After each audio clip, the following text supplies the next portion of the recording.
everyone, I'm Jennifer Zarate with CRNtv, and welcome to the channel Cooking at Home, where we mix business with pleasure, sharing homemade recipes while also covering hot channel topics. And here with me today is Bill Ng of Bitglass.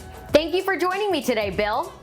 Thanks for having me today, Jennifer. It's a pleasure to have you on. So what recipe will you be sharing with us today? Yeah, so today I'm going to be sharing a recipe called Hainanese chicken and rice. It's something that I grew up eating. It's comfort food and it's delicious. What ingredients do we need? Yeah, so we need an 8-ounce chicken breast. I have some ginger for the sauce. The sauce is going to go with, it's a canola oil based sauce. As well as some scallions.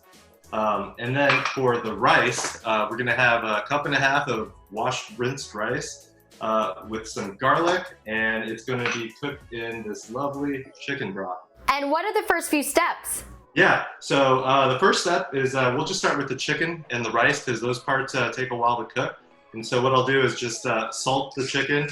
Doesn't need very much flavoring just because the sauce is really what's going to bring out the chicken and the rice. So we'll do that, and then we'll take it over to the pan over here, and then we'll go ahead and sear it until brown on medium heat until it browns on one side, and then we'll flip it over. And this is a secret with chicken breast.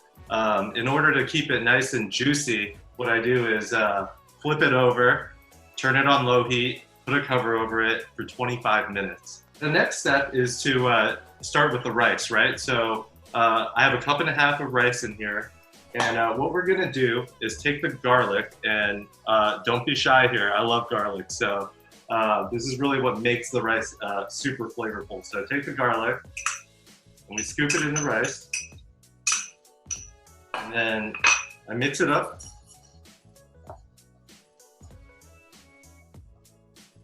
And then we pour the chicken broth into the rice at the desired level within your rice cooker.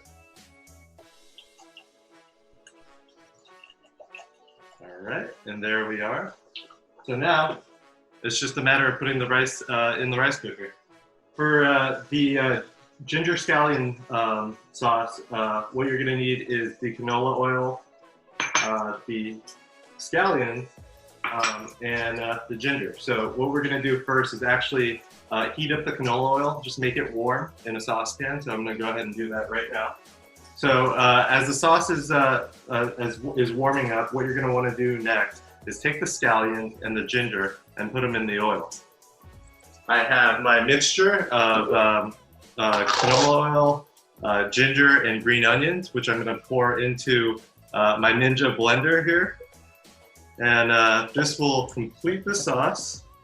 Now let's get sassy. What should channel partners know about Secure Access Service Edge? So Secure Access Service Edge, as you mentioned, Jennifer, pronounced SASE. Essentially, it refers to a cloud-delivered security platform that can secure any interaction between any users, devices, apps, on-prem resources, infrastructure, or the web. What benefits are you finding with SASE? During COVID-19, especially right now, the ability to secure any interaction between users, apps, devices, on-prem resources, whatever that might be, is definitely crucial.